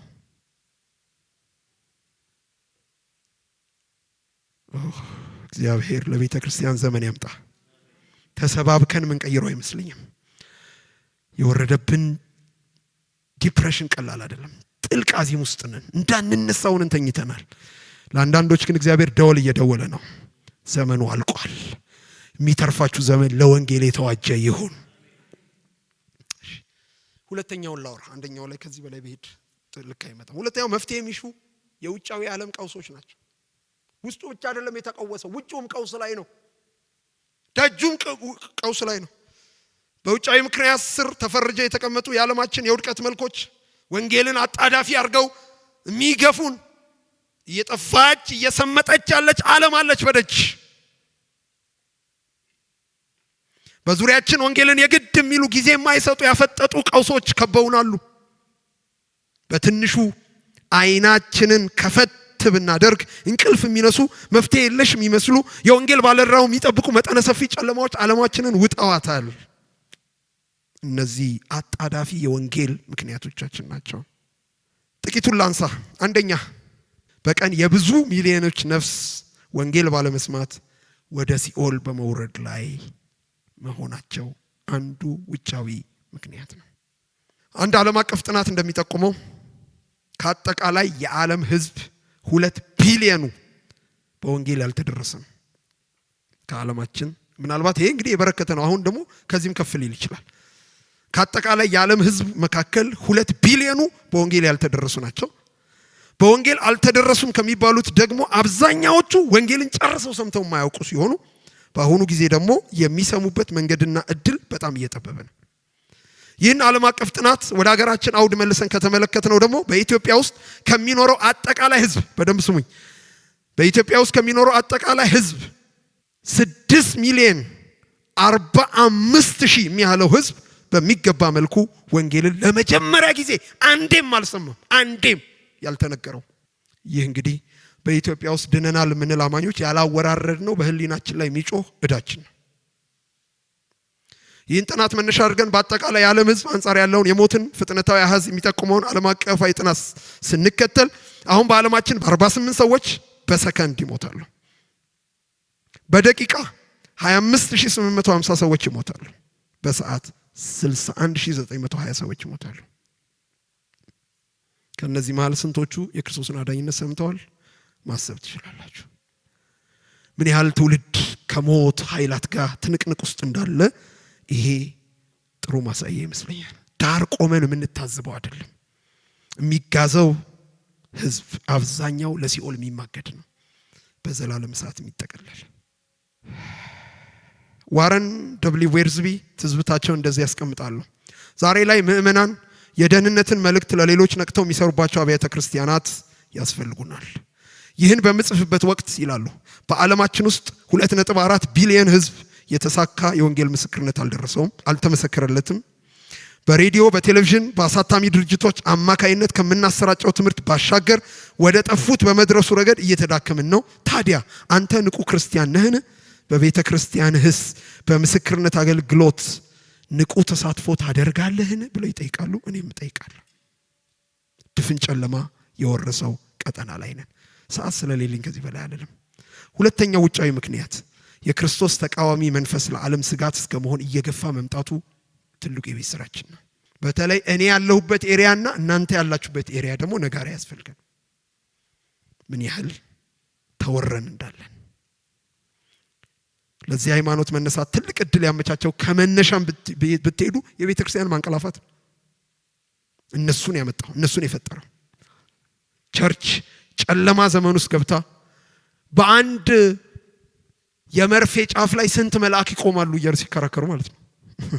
የማርያም አይን ቀይ ነው ቡኒ ብለው ቴዎሎጂ ሲሰሩ የኛው ሃይማኖት መጣ። ዛሬም የኛ ማንቀላፋት ከባድ ወረራ ውስጥ እንድንገባ ትልቅ አደጋ ይዞብን መጥቷል። መስፋፋቱ በዓለም አቀፍ ብቻ ሳይሆን በሀገራችንም በትዝብት የምንመለከተው እስከማይሆን ድረስ መጠነ ሰፊ እየሆነ አለ። ይህ ቀውስ መገለጫው ውጫዊ ቢሆንም መነሻው ግን የውስጥ ቀውሳችን ጠቋሚ ነው። እኛ ብንጠነክር፣ እኛ ብንበረታ የቤተ ክርስቲያን ተጽዕኖ ይሄንን ኃይል ያቆማል። ወንጌል ያሸንፋል። ወደ ወንጌል እንመለስ። ሶስተኛው ይሄንን አደራ እርጀንት የሚያደርገው የክርስቶስ ፍቅር ነው። ፕሊዝ ከችግር ብቻ ተነስቼ አልስበካችሁ፣ ወደ ዋናው ፖይንት እየመጣው ነው። ወንጌልን እንቅልፋተን እንድንሰራ የሚያደርገን የክርስቶስ ፍቅር ነው። ተወዱታላችሁ ወይ ኢየሱስን? ብር አምጡልኝ አላለም። ተወዱታላችሁ ወይ ኢየሱስን? ይሄንንና ያንን አረጉ እኔን ስበኩን ያለን። ለዚህ ነው ጳውሎስ እንደ እብድ ክርስቶስን ሰብከዋለሁ፣ እብድ ብባል ለኢየሱስ አቋም እንዳልቀይር ፍቅሩ ግድ ይለኛል ነው ያለው። እመርቃችኋለሁ ዛሬ ማታ ይሄ የፍቅር እሳት ባጥንታችሁ ውስጥ ይግባ፣ በደም ዝውውራችሁ ውስጥ ይግባ። የመኖሪያ ምክንያታችሁ የክርስቶስ ፍቅር ይሁን። እየወደዳችሁት ኢየሱስን ስበኩ። የሚወዱ ዝም አይሉ። ልባቸው በዚህ የፍቅር እሳት የታጠረ ሰዎች ወንጌል ጥለው እንቅልፍ አይወስዳቸውም። እንቅልፋተን ወንጌል እንድንሰራ የሚያደርገን የክርስቶስ ፍቅር ነው። ወንጌልን ያለምንም ማፈግፈግ የሁል ጊዜ ስራችን አድርገን እንድንጋደል ከሚያደርጉን በርካታ ምክንያቶች መካከል አውራው ምክንያት ለጌታና ለሕዝቡ ያለን ፍቅር ነው። በልባችን የነደደው ይህ ፍቅር ለወንጌሉ አደራ የታመንን ያደርገናል። የላከንን ጌታ በትክክል ስንወድ እሱ የሚወደውን ሕዝብ እንወዳለን። ለዚህ ሕዝብ ወንጌል ይዘን እንቀርባለን። ይሄ ሰዓት ዛሬ ማታ ይቆስቆስ። በዚህ ፍቅር ወንጌልን ይዛችሁ ውጡ። ወንጌልን በኃይል በጨለማው ግዛት በፍቅር እሳት እየተንተከተካችሁ ስበኩ። ባገኘነው ድል ባገኘነው አጋጣሚ ሁሉ በፍቅር ክርስቶስን ለትውልድ እናቅርብ። ይሄ ፍቅር ከልባችሁ አይጥፋ። ይሄ ፍቅር በልባችሁ አይደብዝዝ። ጳውሎስ እንደዚህ ይላል፣ ለግሪክ ሰዎች፣ ላልተማሩ፣ ለጥበበኞች፣ ለማያስተውሉ ዕዳ አለብኝ እንደ ባለዕዳ ራሱን እየቆጠረ ወንጌል እንዲሰብክ ያደረገው ምንድነው? ፍቅር ይባላል። የወንጌል አርበኛ እስክትሆኑ ድረስ ይሄ የፍቅር እሳት ልባችሁ ላይ የተቀጣጠለ ይሆን። በሌላ ንፋስ አይወሰድባችሁ። ክርስቶስን ጨምሮ መውደድ ይሁንላችሁ። በቀን በሌሊት የሚያተጋችሁ ጌታን መውደድ ይሁን። አሜን አሜን አሜን አሜን አሜን አሜን። ብትወዱኝ ትእዛዜን ጠብቁ ብሏል። ጌታቸውን በጽኑ ልባዊ ፍቅር የተሳሰሩ እነዚያ የእምነት አባቶች ታስረውለትም ተደብድበውለትም ያላንዳች ማንገራገር ፋታ ሳይሰጡ ወንጌልን በጎዳና በቤት በከተማ በእስር ቤት ባገኙት እድል ሁሉ በፍቅር ሰብከዋል። ለጌታቸው ያላቸው ፍቅር አማራጭ ፈልገው ነፍሳቸውን እንዲያድኑ ሳይሆን አማራጭ እያላቸው ነፍሳቸውን ስለ ወንጌል አሳልፈው እንዲሰጡ ምክንያት ሆኗል። አሜን በሉ። ዕብራውያን ምዕራፍ 11 መዝጊያውን አይታችኋል።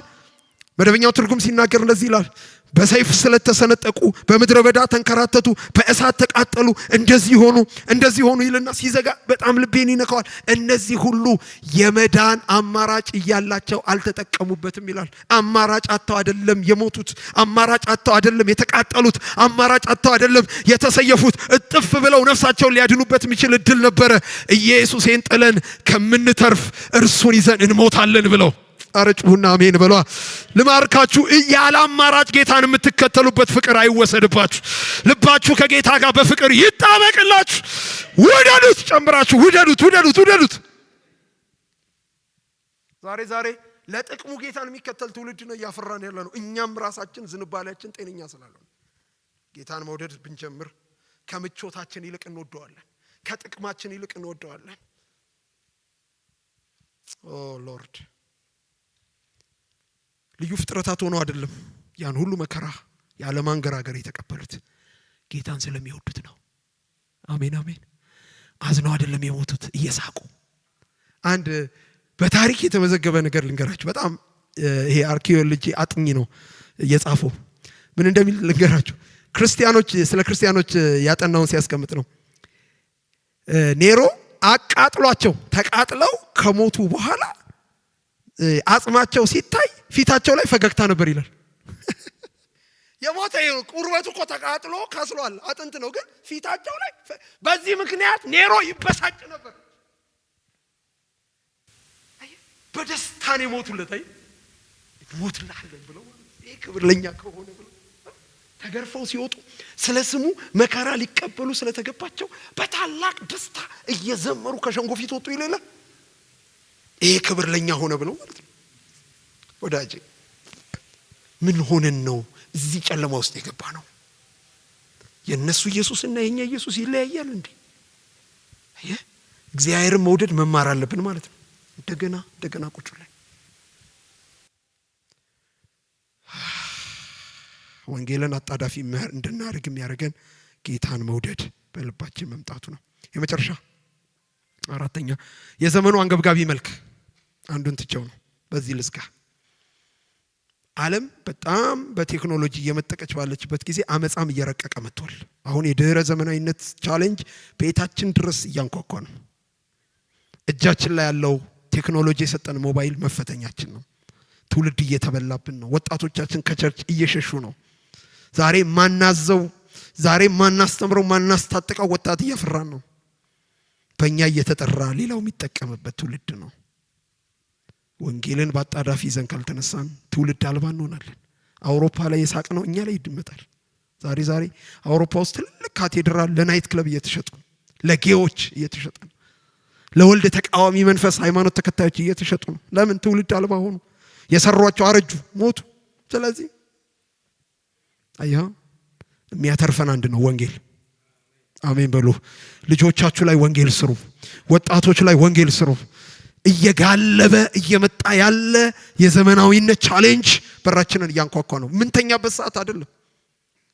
ወደ ዘመን መጨረሻ እየገሰገስን ባለንበት ዘመን፣ ወደ መጨረሻው ዘመን እየገሰገሰ እንዳለ አማኝ ከተነጋገርን ከዘመን የምንጠብቀው አንዳች መልካም ነገር አይኖርም። ዘመን እየከፋ ነው። በጣም በአመጽ እየረቀቀ ነው። አመጽ እየናረ የሞራል ዝቅጠት ሽፋኑ እየሰፋ ከመሄዱ አንጻር ዘመኑን ተሽቀዳድመን በወንጌል ካልዋጀን ሌላ እድል የለንም። ወንጌልን የግድ የሚለው ሌላው ምክንያት ጊዜ ሳንሰጥ ዘመን እንዳለቀበት ሰው ወንጌል እንድንሰራ የሚያደርገን የዘመኑ አንገብጋቢ መልክ ነው። እግዚአብሔር አይኖቻችሁን ያብራ። ከትላንቱ ይልቅ ዛሬ የጌታ ዳግመኛ መምጣት እየቀረበ ነው። አሜን በለው። በማንኛውም ሰዓት ኢየሱስ ይመጣል። ዘመን የለንም። ታውቃላችሁ፣ ከኛ ይልቅ ሰይጣን ስለ ዘመን ማለቅ ገብቶታል። ዘመን እንዳለቀበት ሰው እየሰራ ነው አይደል? ጥቂት ዘመን እንዳለው አውቆ በታላቅ ቁጣ ይላል። ዘመን እንዳለቀበት ሰይጣን ገብቶታል። እኛንስ መጽሐፍ እንደሚል ላንብበል። የዘመናት መጨረሻ የደረሰብንን እኛን ሊገስጸን ተጻፈ ይላል። እኛ አይደለም የደረስንበት፣ እሱ ነው የደረሰብን። ሳንዘጋጅ ሳንታጠቅ ተዝረክርከን ደረሰብን። ወዳጆች፣ እግዚአብሔር የዘመን መገለጥ ይስጣችሁ። ካመንበት ጊዜ ይልቅ መዳናችን ዛሬ ወደኛ ምን ብሏል? ቀርቧል። ከትናንት ይልቅ ዛሬ ኢየሱስ ቀርቧል። ምን እንጠብቃለን? ትንቢቶች አልቀዋል። ኤኒ ታይም ኢየሱስ ይመጣል። ምን ይዛችሁ ልትቀበሉ ተዘጋጅታችሁ? ያለ ፊት መጨማደድ፣ ያለ ነውር ሆነ ያው ምስክር ሆነ ወንጌል እየሰራ ኢየሱስ ይምጣ። አሜን አሜን በሉ። አሜን አሜን በሉ። ግዴላችሁ በሌላ ተራ አጀንዳ ላይ ዘመናት ባይሰራ ለወንጌል አጠቁ፣ ለወንጌል ለወንጌል ቄስዬ ናስ ጸልይ በቃ